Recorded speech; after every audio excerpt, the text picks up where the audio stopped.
Você quer ser curado? Pense nessa pergunta.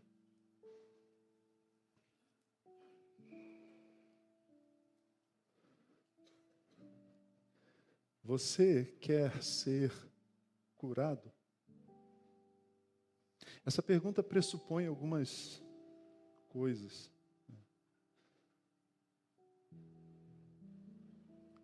Há outras perguntas que subjazem, que são correlatas a essa pergunta, né? Pense um pouquinho nessa pergunta.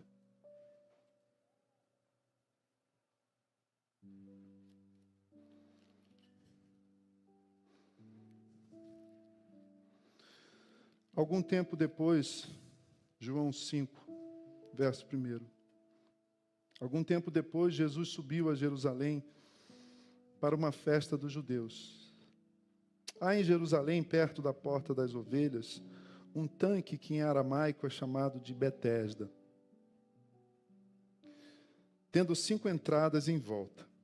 Ali costumava ficar grande número de pessoas doentes e inválidas, cegos, mancos e paralíticos. Eles esperavam um movimento nas águas. De vez em quando descia um anjo do Senhor e agitava as águas. O primeiro que entrasse no tanque, depois de agitadas as águas, era curado de qualquer doença que tivesse. Um dos que estavam ali era paralítico, fazia 38 anos. Quando o viu deitado e soube que ele vivia naquele estado durante tanto tempo, Jesus lhe perguntou: você quer ser curado? Você quer ser curado?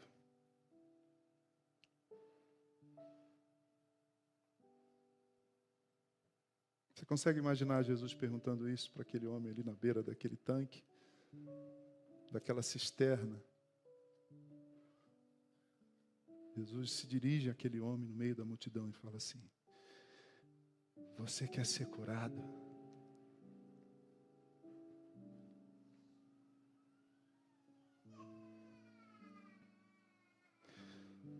Disse o paralítico: Senhor, eu não tenho ninguém que me ajude a entrar no tanque quando a água é agitada. Enquanto estou tentando entrar, outro chega antes de mim. Então Jesus lhe disse: levante-se, pegue a sua maca e ande. Imediatamente o homem ficou curado. Pegou a maca e começou a andar. E isso aconteceu num sábado. E por essa razão os judeus disseram ao homem que havia sido curado: hoje é sábado, não lhe é permitido carregar a maca. Ele respondeu: o homem que me curou me disse: pegue a sua maca e ande. Então lhe perguntaram: quem é esse homem que lhe mandou pegar a maca e andar? O homem que fora curado não tinha ideia. Ele não tinha ideia de quem era ele, pois Jesus havia desaparecido no meio da multidão. Mais tarde, Jesus o encontrou no templo e lhe disse, lembram, era sábado, e eles se encontraram no templo, no Shabá, no culto. Olhe, você está curado. Não volte a pecar, para que algo pior não lhe aconteça. O homem foi contar aos judeus que fora Jesus quem o havia curado. Vamos orar mais uma vez, irmãos e irmãs.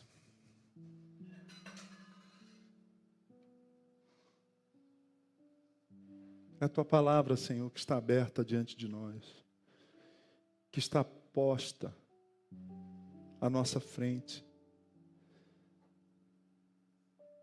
Mais do que entender essa palavra, Senhor, que essa palavra nos entenda. Mais do que interpretá-la, Senhor, que ela nos interprete. Eu sei, Senhor, que há alguém aqui que até hoje não tinha consciência da sua doença, da sua enfermidade.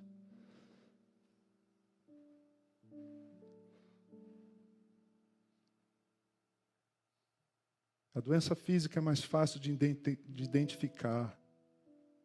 Ó Jesus.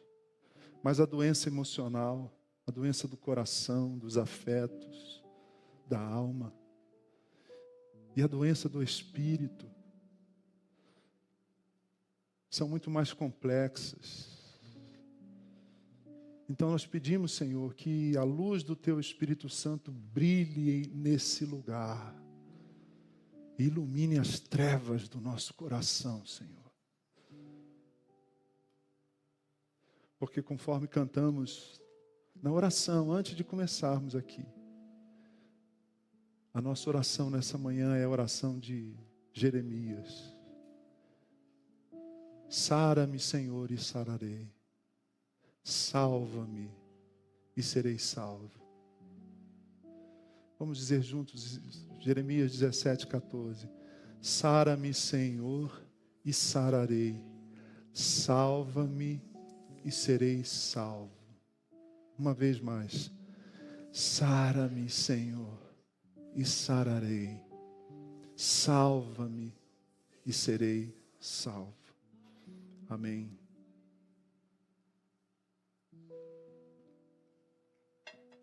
Esse texto tão precioso do Evangelho começa com uma palavra que toca o meu coração, que é o nome desse lugar onde havia esse tanque, frequentado por pessoas enfermas de toda a ordem, por gente que tinha enfermidade, doença, de todo tipo. O lugar chamava-se Betesda.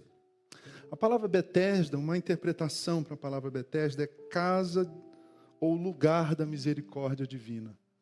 Casa da misericórdia divina ou lugar da misericórdia divina. Sabem, queridos, eu sou pastor há 22 anos nesta igreja. E todas as semanas a gente se reúne pelo menos 2 ou 3 vezes, algumas vezes, umas 3 vezes.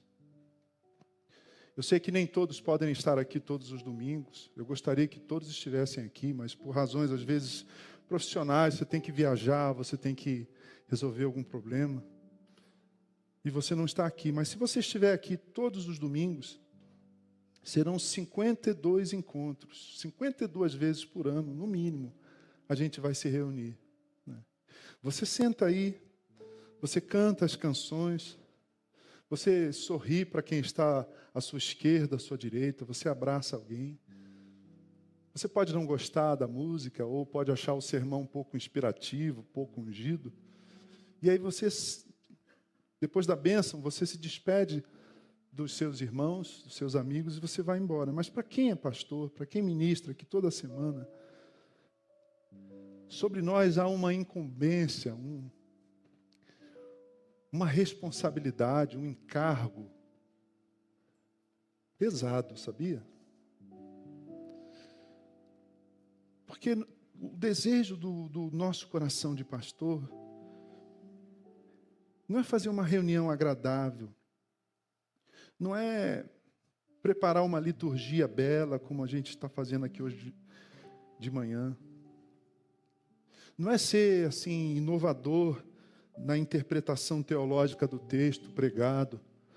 Mas o desejo do meu coração, e todos os domingos eu acordo cedo, acordo antes do despertador. A gente se reúne aqui para ensaiar 8h30, e tem domingo que 6h30 eu já estou acordado, como hoje.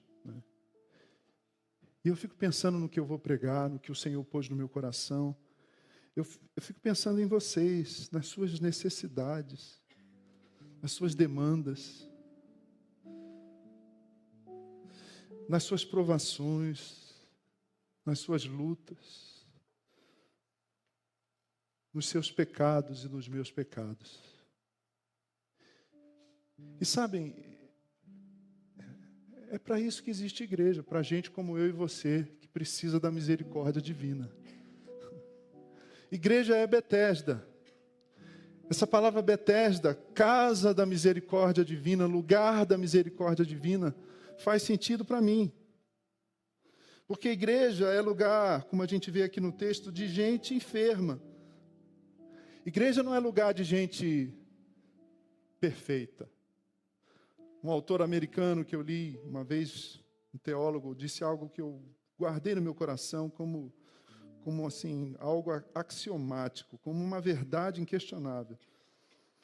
Se você achar uma igreja perfeita, não entra não, porque você vai estragá-la. Você vê defeitos aqui na nossa comunidade de fé? Claro que você vê, né? A gente não vê apenas defeitos nesse prédio. Esse prédio aqui não era um templo, a gente adaptou, né? Mas eu não estou falando de defeitos na estrutura, nas acomodações, o ar-condicionado. O ar-condicionado é motivo de contenda na nossa igreja, né? Eu, por exemplo, estou achando quente hoje aqui, né? Mas tem gente aí com frio, né?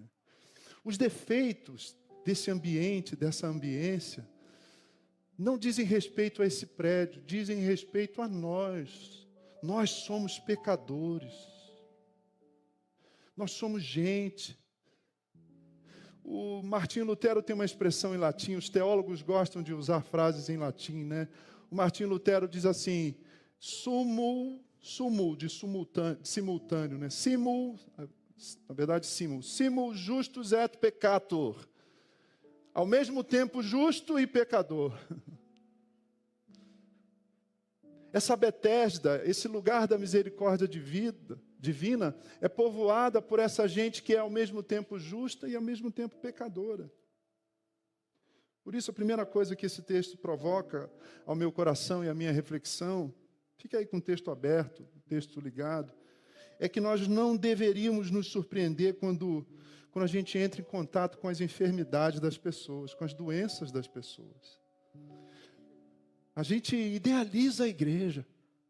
Já ouvi gente dizendo, pastor, olha, eu nunca pensei que ia achar gente fofoqueira aqui. Aí eu falo assim, eu sinto muito, I'm sorry. Pastor, eu combinei uma coisa com alguém e a pessoa não correspondeu. Como é que pode, pastor? Ela é crente. O que está pressuposto aí? Né? Qual que é a pressuposição? É que o crente é perfeito. Né? Se ele está aqui aos domingos, 52 vezes por ano, se ele canta, se ele participa da ceia do Senhor, se ele professa a fé em Jesus, se ele está engajado nessa comunidade de fé, porque a igreja não é esse prédio, a igreja não é uma denominação, a igreja não é uma reunião, a igreja de Cristo é uma comunidade que confessa que Jesus de Nazaré é o Cristo. A igreja é uma comunidade confessante, é uma comunidade peregrina, é uma comunidade de gente por quem Jesus morreu e em quem o Espírito Santo habita. Mas essa gente é ao mesmo tempo santa e ao mesmo tempo pecadora. É por isso que essa palavra Betesda, para mim, descreve o que é a igreja. Porque aqui é lugar de gente doente. Nesses 22 anos pastoreando aqui no ABC, na nossa igreja, e 27 morando aqui, 5 na outra igreja que eu servi, eu visitei todos os hospitais aqui do ABC, e alguns de São Paulo, vários de São Paulo. Tanto enfermaria, quarto, quanto UTI, a gente chega para fazer visita religiosa. Mas quando eu ando nos corredores do hospital para visitar um leito, um irmão, uma irmã, o parente de algum de nós que está enfermo, que pede a minha visita, ou que os outros pastores aqui também o façam, eu não me surpreendo quando eu vejo doentes no hospital. Por quê? Porque o hospital é lugar para gente doente. Então essa é a primeira coisa que eu queria sublinhar no seu coração. Quando você olhar para a esquerda, para a direita, e você vê doença, sobretudo emocional e espiritual, saiba que você está em Betesda. Você está nesse hospital. Você está nesse lugar da misericórdia divina. Isso me dá esperança. Isso me dá esperança. Se você achar uma igreja perfeita, às vezes na entrevista de membresia, os que frequentam a nossa igreja e querem se tornar membros, eles fazem uma entrevista comigo, depois frequentam um curso, alguns encontros, e às vezes eu pergunto, por que você veio para a nossa igreja? A pessoa diz assim, porque a minha igreja tinha muito problema. E aí eu tenho que dar uma má notícia, né? Aqui a gente também tem muito problema. Porque meu pastor, não, você não conhece meu pastor. Eu penso assim, mas ele também não me conhece. Né? Betesda. Esse homem está nesse lugar da misericórdia divina, e esse homem tem muito a ver comigo e com você. Mas há pelo menos 3 problemas. Há mais coisa aqui, mas eu quero sublinhar 3 problemas que esse homem, que esse paralítico que está na casa da misericórdia divina, que está em Betesda, apresenta. E talvez esses problemas, essas questões, também sejam questões e problemas seus. Ele era paralítico, o texto diz, há 38 anos. Se tratava de uma paralisia congênita, ele era paralítico a vida toda. Ele estava a vida toda ali. 38 anos. Ele era paralítico há tanto tempo que a sua vida girava em torno da sua doença, da sua paralisia. E aqui eu começo a chamar a sua atenção. O verso 5 e 6 diz: o homem que estava ali era paralítico, fazia 38 anos. Gente, é muito tempo. São 4 décadas. É muito tempo. Talvez você seja doente. Talvez você tenha uma paralisia, uma enfermidade. Eu quero enfatizar isso aqui muitas vezes nesse sermão, nessa palavra, nessa mensagem. Talvez você tenha uma doença emocional e espiritual há tanto tempo que a sua vida gira em torno da sua enfermidade. Eu vou repetir, talvez você esteja na beira do tanque de Betesda, há tanto tempo enfermo, há tanto tempo paralítico, paralisado emocionalmente, paralisado existencialmente, que a sua vida gira em torno da sua enfermidade. Mas a boa notícia do Evangelho nessa manhã é que eu sou mais do que a minha doença. Você é mais do que a sua enfermidade. Eu e você somos gente, eu gosto de dizer isso, somos gente por quem Jesus morreu e em quem o Espírito Santo habita. Eu sou mais do que a minha enfermidade. Você é mais do que a sua doença. Ah, pastor, você não conhece a minha história. E aí eu recebo no escritório pastoral, no gabinete, a pessoa me conta a história. Eu traí a minha esposa. Pastor, eu fiz isso. Pastor, eu fui muito desonesto. Pastor, eu fui preso. E vai me narrando vai narrando a sua história de vida e faz a sua narrativa de vida. E eu aplico o Evangelho a ouvir e o faço nessa manhã, outra vez, dizendo, você pode ter sido um adúltero, mas para Deus, desde que você creu em Jesus e se arrependeu, você não é mais o fulano adúltero, você não é mais o paralítico, você não é definido pelo seu pecado, você é alguém por quem Jesus morreu e em quem o Espírito Santo habita. Você é um filho amado de Deus, em quem Ele tem prazer, em quem Ele se compraz. Assim como Ele disse para o nosso irmão mais velho, Jesus, o Filho unigênito de Deus, este é o meu Filho amado, em quem eu tenho prazer. Não importa quantos anos você esteve paralisado pelo pecado, nessa manhã o Senhor quer te dizer, você, meu filho, minha filha, amados, em quem eu tenho prazer.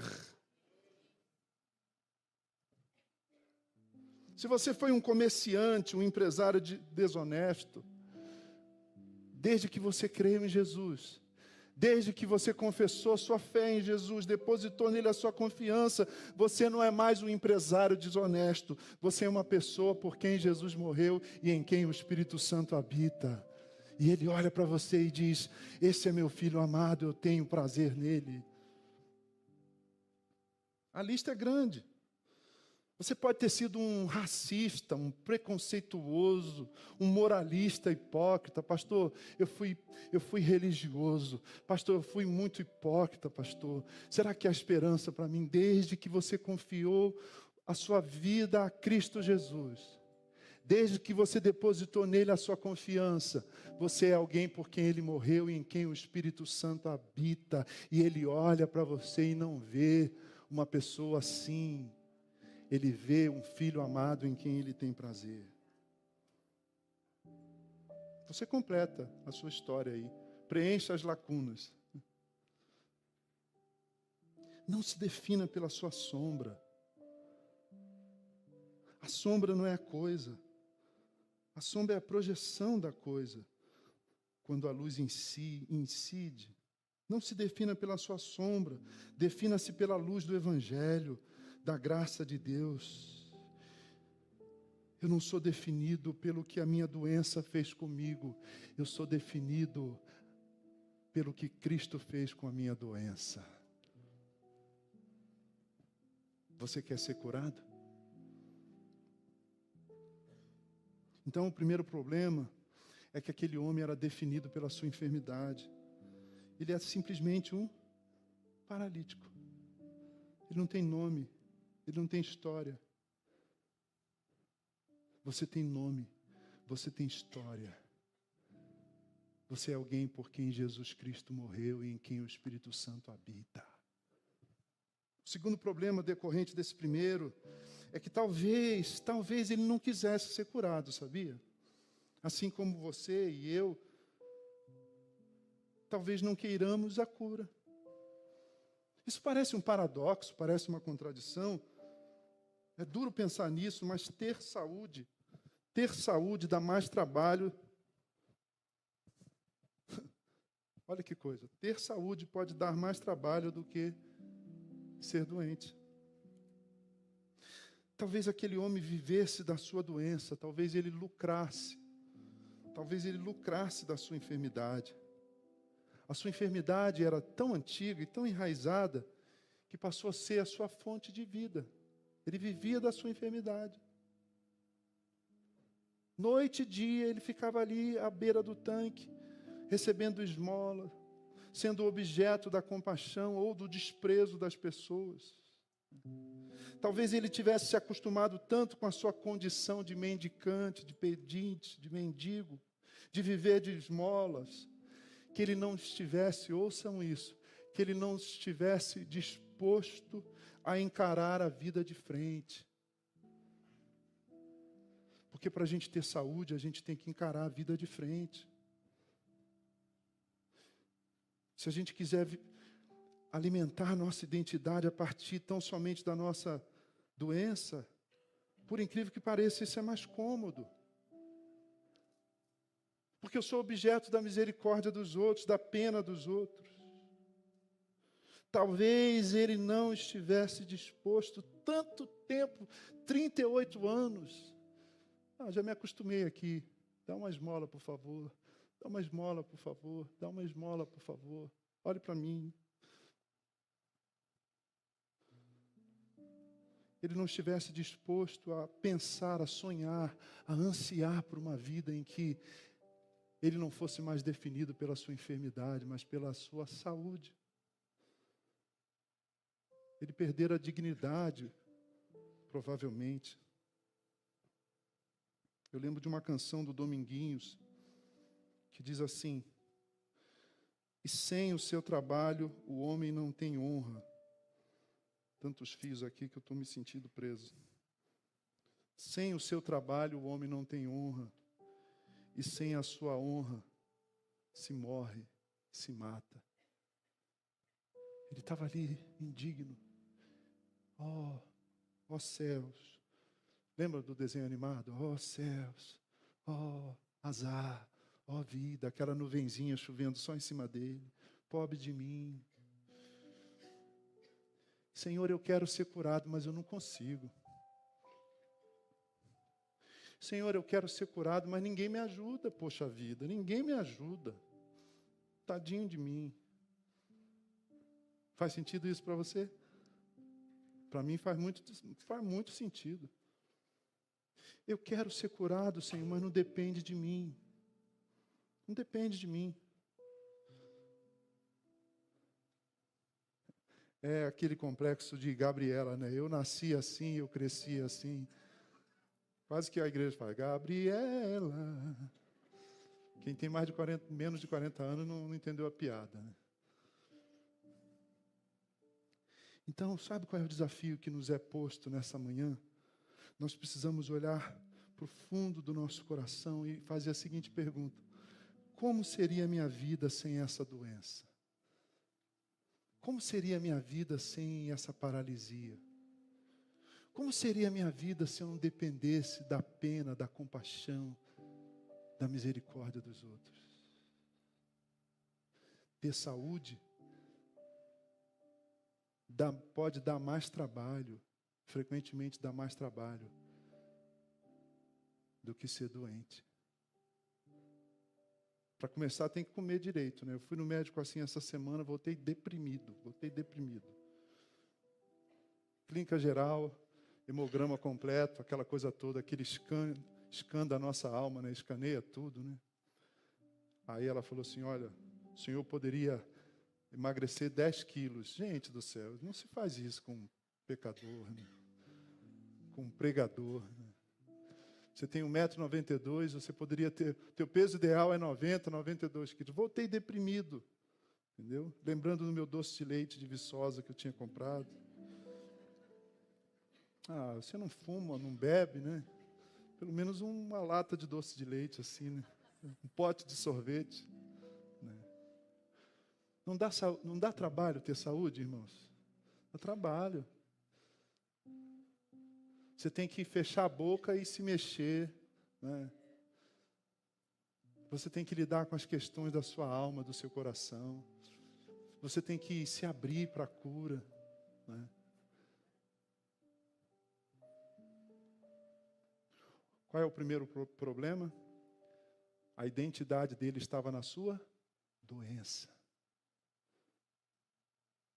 Qual o segundo problema? Provavelmente, ao invés de desejar de fato a cura, ele não queria ser curado, porque a doença trazia uma conveniência para ele. Ah, pastor, mas aí você está generalizando. Não, eu estou pensando biblicamente. Há casos e casos, há situações e situações. Cada alma é única, cada pessoa é singular. Você nunca está diante de uma pessoa comum. Como pastor, e agora como quase terapeuta, se bem que pastor também é terapeuta. Tem gente que vem aqui, deixa eu já aproveitar e fazer uma reclamação aqui. Tem gente que vem no gabinete e fala assim, pastor, eu vim... Pois não, irmão, eu vim aqui, inclusive, pastor, você é psicólogo? Eu falo, você quer um combo, assim, né? Oro e dou um laudo psicológico. Não posso ser seu psicólogo, né? Mas eu tenho que ouvir essa história aí, e com temor e tremor eu vou ouvindo e vou me perguntando ao Senhor, Senhor, como é que eu posso participar do que o Senhor já está fazendo nessa vida? Porque cada alma é única, cada história é singular. Então eu não chego com uma teoria ou com uma teologia assim a priori, para encaixar a pessoa na minha teologia, na minha teoria. Não, eu quero ouvir a sua história, eu quero me identificar com as suas dores. O terceiro problema que eu vejo nesse homem, para a gente fechar, é que ele conhecia a superstição, a crendice religiosa, mas ele não conhecia o Cristo. Sabem, aqui no texto, no verso 3, diz que ali costumava ficar grande número de pessoas doentes, inválidas, cegos, mancos e paralíticos. Eles esperavam um movimento nas águas. De vez em quando descia um anjo do Senhor e agitava as águas. Os manuscritos mais antigos não têm esse verso. Não tem esse verso. Provavelmente ele tenha sido colocado aqui por um copista. Ele não é problemático. Mas se a gente pensar que para a pessoa ser curada, ela tinha que chegar primeiro e mergulhar na água, essa cura não era uma cura dependente da graça de Deus, mas era uma cura que se baseava no mérito da pessoa. Então isso não faz sentido. Não faz sentido para a teologia, para o pacto da graça, né? Era uma crendice, era uma superstição, né? Ele conhecia a superstição, ele estava ali, outros estavam ali. Esse lugar foi inclusive, Quando os arqueólogos fazem aquela escavação, foi escavado, né? E essa crendice, na verdade, ela tinha um fundamento pagão.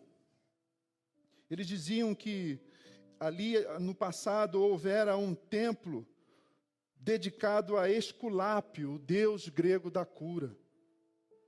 Você veja, a crendice pagã se avizinha, se aproxima do ambiente do judaísmo daquela época. Aquele homem conhecia aquela crendice e ele estava ali há 38 anos. Ele conhecia a religiosidade, ele conhecia a superstição, mas ele não conhecia aquele que seria capaz de curá-lo, Jesus de Nazaré. E esse pode ser também o nosso problema. A gente está tanto tempo na igreja, a gente tem as nossas gírias de crente, né, varão? E aí, vaso? Outro dia eu chamei a irmã Marinês de vaza. Ela olhou assim para mim, se estranhou, falou, mas por que, pastor? Eu falei, porque é o feminino de vaso. Amém, irmãos? Não tem isso? Amém, irmãos? Amém, igreja? A gente conhece os cânticos, a gente tem esse jargão, né, vaso? Se a pessoa não é cristã, ela ouve esse dialeto, ela precisa de legenda, porque ela não entende essa linguagem de crente. Né? Eu já falei aqui várias vezes. Varão, eu estou na prova. Se for na fila do banco, vai achar que você é um jogador de basquete, né? E que você está fazendo o Enem, né? O inimigo está furioso. O cara fala, o inimigo está furioso. O que quer dizer isso? Mas no arraial dos remidos, a vitória. O não crente não entende esse dialeto. Você conhece o dialeto, você conhece os cânticos, você cresceu na igreja, você já ouviu muito sermão, você conhece a Bíblia, você conhece esse ambiente religioso, mas a pergunta é, você conhece aquele que é capaz de te curar? Ele está aqui entre nós nessa manhã. Ele disse que estaria aqui entre nós, onde 2 ou 3 se reunissem no nome dele, ele estaria no nosso meio, e ele está aqui, e ele quer te tirar da beira desse poço, ele quer te tirar dessa vida que gira em torno, que está circunscrita, que se resume a sua doença, e ele quer te abrir um cenário novo, um horizonte novo, uma vida a partir da saúde, não da doença. O nome desse homem, o paralítico não sabe. Quem te curou? Eu não sei, ele não conhecia Jesus. Ele fora curado, Jesus estende a mão para ele, e aqui é a última coisa desse texto para mim, a aplicação. O que eu preciso para ser curado? Eu preciso reconhecer que eu estou doente, e eu preciso obedecer a Jesus. Preciso obedecer a Jesus. Eu preciso acolher a palavra dele. E Jesus não faz uma palestra, como eu estou fazendo agora, de 30 minutos. Jesus não faz uma explicação sobre, teologicamente, como é que o pecado nos adoece. Porque o texto também diz que o pecado nos adoece. Quando Jesus o encontra no templo, verso 14, Jesus lhe diz, olha, você está curado, não volte a pecar para que algo pior não lhe aconteça. Jesus afirma que boa parte da nossa doença está relacionada com o pecado. Boa parte da nossa enfermidade é derivada da queda, é derivada do pecado, é derivada das nossas decisões erradas. E a gente culpa Deus. Mas Jesus não faz uma longa exposição, ele lhe dá uma ordem, ele lhe dá um comando, ele diz, levante-se, fique de pé, toma esse leito, pega essa vida velha, pega essa identidade cansada, paralisada, estagnada, e viva uma vida com saúde. Você quer ser curado? Se você quiser ser curado, você está no lugar certo. Esse lugar aqui é Betesda, é o lugar da misericórdia divina.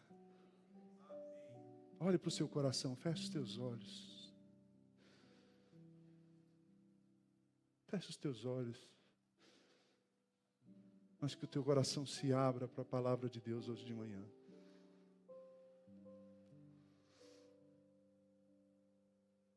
Qual é o eixo da sua identidade? Qual é a base da sua identidade? Talvez você se movimente existencialmente, tão somente a partir da sua enfermidade.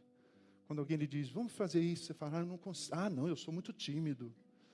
Não, eu sou muito... não, eu Sabe?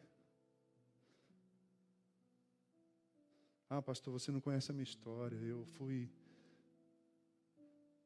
Meu pai me abandonou. Eu passei necessidade, eu nunca fui amado. É por isso que eu sou assim, pastor. Essa é a minha identidade. Eu queria, pastor, mas a minha história não permite que eu viva uma vida saudável. Sabe esse tipo de raciocínio que a gente faz? E aí você fica atrás de crendices, de superstições, mesmo evangélicas. Vou no culto do milagre, no culto da prosperidade, no culto da libertação. Deus faz milagres, Deus nos prospera e Deus nos liberta. Mas Betesda não é um lugar de crendices religiosas. É um lugar onde Cristo vem ao nosso encontro. Estende o seu olhar para nós. Estende a sua mão para nós. Estende a sua misericórdia para nós. E nos pergunta: você quer ser curado? Não se defina pela sua ira. Não se defina pelo seu ressentimento. Não se defina pelo seu vitimismo. Não se defina pela ausência do seu pai, pela separação dos seus pais na infância. Não se defina pelo abuso físico, quem sabe até sexual que você recebeu. Não se defina pela sua pobreza na infância. Não se defina mais pelo bullying que você sofreu no colégio. Não. Como seria você viver a partir da saúde, não da doença? Como seria você ouvir a voz de Jesus nessa manhã e se colocar de pé e pegar essa vida velha e jogá-la fora? E hoje ser o primeiro dia do resto da sua vida.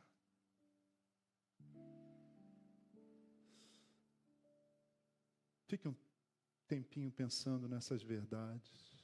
3 verdades problemáticas a respeito daquele homem. Ele se definia pela sua doença. Não se defina pela sua doença. Não se reduza à sua doença. Em nome de Jesus. Quem sabe, é muito provável que tanto tempo, 4 décadas, ele não quisesse ser curado. A vida já estava estruturada em torno da mendicância, da compaixão alheia, da misericórdia de outrem.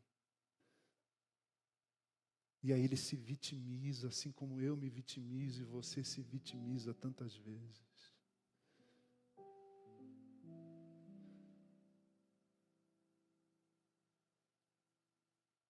Mais do que crendices, sejam elas religiosas, ou psicológicas, ou ideológicas, ou seja lá o que for, o que você precisa para ser curado é encontrar-se com Jesus. E Ele vem ao teu encontro nessa manhã. Ele está aqui. Ele está aqui. Sara-me, Senhor, e sararei. Salva-me, e serei salvo. Imagina que você é aquele homem e agora você canta. Sara-me, Senhor, e sararei.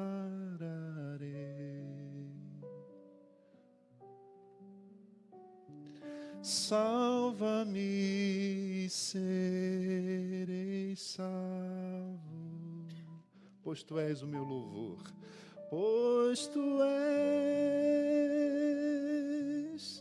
o meu louvor.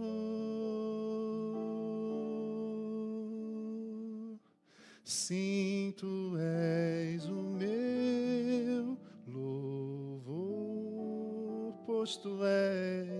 pois tu és o meu louvor. Sim, tu és o meu louvor.